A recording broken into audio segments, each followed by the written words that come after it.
You can see how square all of this is and how much support that gives the headlight. You can see the top of this is flat, and then you just have a little alignment type thing here. Just really smooth lines, really square. When you look at this one, it's not terribly far off. You can see the front side of it really dips down. The bumper pulled all this down. So these need to be closed a little bit. And then this whole thing, this needs to be the forward facing, not the bottom. You think that that's going to be really hard, but you might not be right. I'm going to say this stuff's pretty light duty. And with a pair of channel locks, you can transform it pretty good. So I always try to do something like this first. And then if I can't do it, then I'll chase one down. They tend to be a little bit hard to locate sometimes. You see the way that brings the headlight up, and it causes this gap's going to close up, and then this one's going to increase as I get this worked out.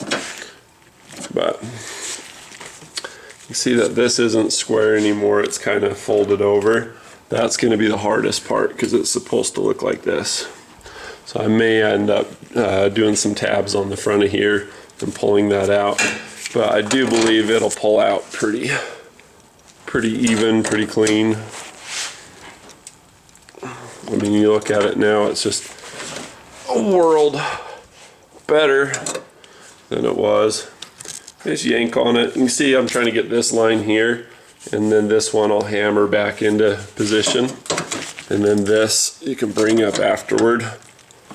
But you just kind of make a strategy, make a little plan, what you're going to do, and do it. Make it happen. Alexa, stop.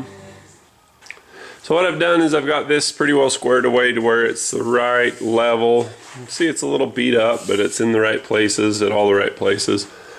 Now this is where the headlight comes in, and it's supposed to be there, so I've got about that far to pull this thing, more or less. That's the bolt hole that this should correspond to. So in order to get that happening, I'm going to be doing some pulling from underneath here and out here. This should be a nice smooth line with the bottom of this. I'll show you on this side. See how this is just one nice continuous thing? That's what I need to make the other side do. And just get it nice and straight and square.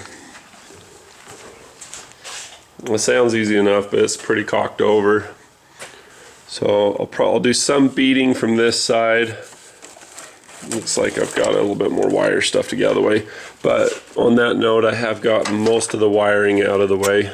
Should probably get rid of this horn too before I proceed, so I can really bang and pull on it. But yeah, this little thing in here should be pretty smooth. See how that's just all straight? It's got one little step to it, and then it just a little bit of curve, not much at all. And it's just kinked up. So there's this step, but this underside should be pretty smooth. So I'm going to do a bunch of pulling just right out the gate right here with the studs, and then I'm also going to hook in where the spot welds and things are above and below the support there. Get it to tug out just a little bit. So with all that pulling in all those places, I'm going to need some places to weld onto.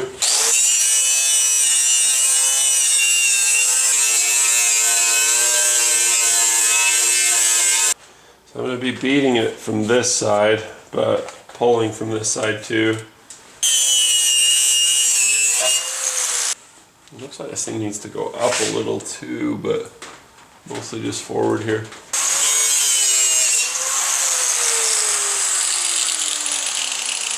This got bumped out this way basically, so I need to move this in. Some of that's going to happen when I hit this with the hammer that way, but I cleared off a little paint so that I can grab onto this thing and tug it that way. I'm going to try to keep the fender on and see if I can get some of this to translate, or at least the pressure get off of it. We'll see how that works. But anyway, every dent's different. You just got to try different things and find what works for the particular dent. This is a real easy place to grind off if I need to grind off. So this is spring loaded, so that's going to be your positive, and then this outside ring's the negative. You just need to make sure part of that ring gets to where you're doing it.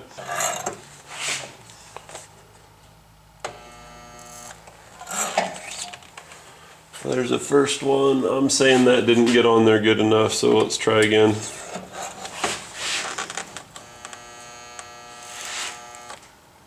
Saw a little red glow coming from it. That looks a lot better.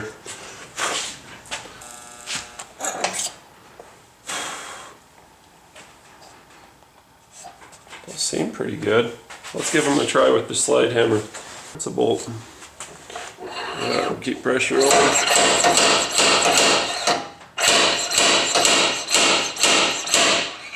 That's working. Knock it forward. Pull on the other one. The key is to not pull the whole thing by just one, or else they get weak and fall off like you saw there. And spread the load out, that's best.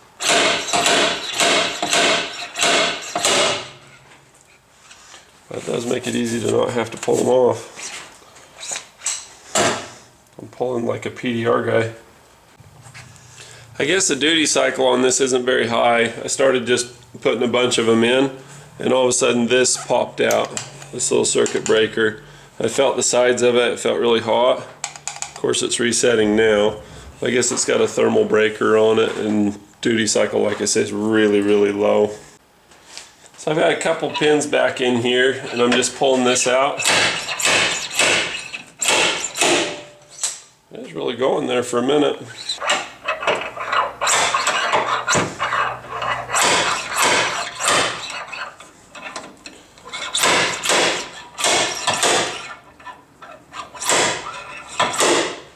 Yeah, that was on too long and it just made a hole.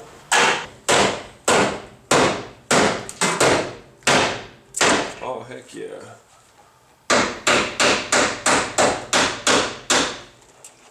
Let's get something to drift in there.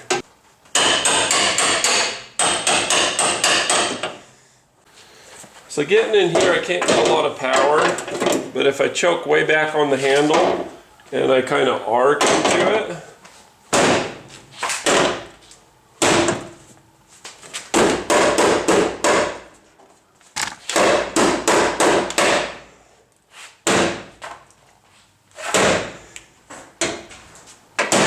if I arc into it, it just seems to go a lot better. There we go. So glad I've got access to just do this.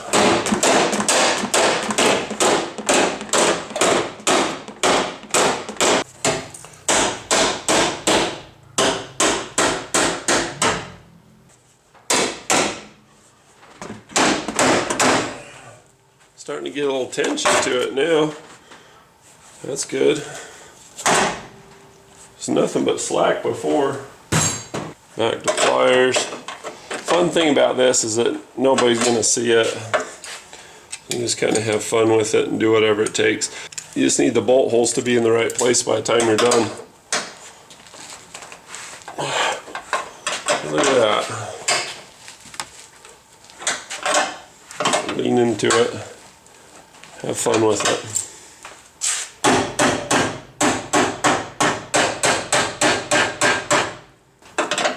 So fun.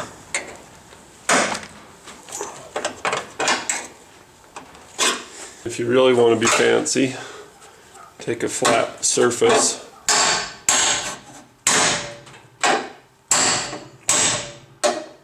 lay the flat surface like this big flat chisel, and then just knock the whole thing. So if it was like this, we probably wouldn't have even gotten in here. It's just that much better. How fun. I enjoy doing this. Think happy thoughts if you want, or angry thoughts if it helps. Okay, so here's something fun. I've got this pretty well squared up. I got all the macro whacking out of the way. Pull this up. You see what's happening on our fender? It's coming right back into where it's supposed to be. We like that. From this point, I can grab the top and bottom of it, and I can flex it in. I can flex it in just by grabbing this little support right here. So if I want to move it around, or if I even need to see how it needs to move around, just go like that, and it'll tell you. It'll walk the way that it's supposed to walk. So most of it I got out with the hammer. Let's use the handle of the hammer. You know, why not? So now I'm just angle matching. This needs to go in a little. Nothing.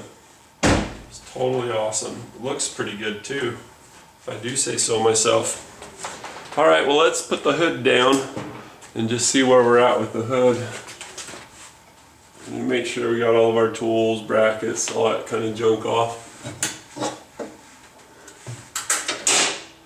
Got a really nasty reveal before. It actually looks pretty good now.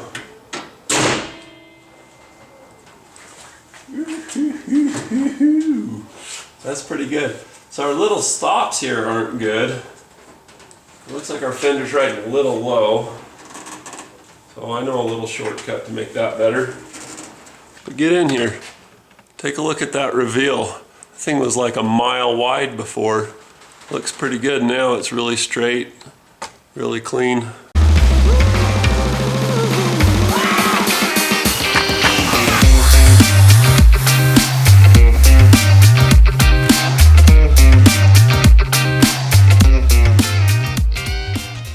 Thanks for watching. Be sure to click like and subscribe. Bonus footage at the end. It ripped big holes in it. What they found out was when the water would gush into those pipes, there would be a lot of holes well, there was not air, nothing in it. They were vacuum holes. Those vacuum holes that would explode, and that would eat away the sandstone. Really? Yeah. There was that much suction through it. Well, those, yeah. Wow. With water. There was, That's crazy. and they devised, over in University of Colorado, they did a big study on it and figured out what to do to eliminate those big vacuum. We'll scratch that lens. How to eliminate those vacuum bubbles. Oh, sorry. They caused all kinds of fits.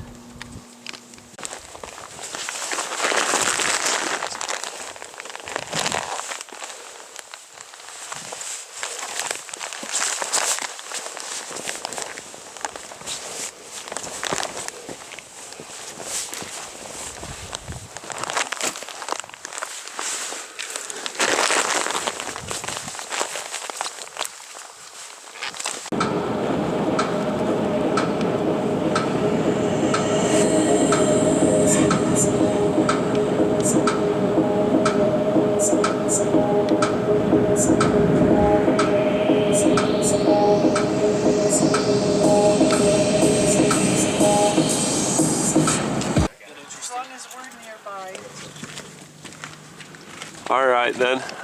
She left the doors closed. Now when she approaches the car, That's an even exchange. oh, look at that, Old man, that's an even exchange. You made $5 on it. I made $5 off the kids.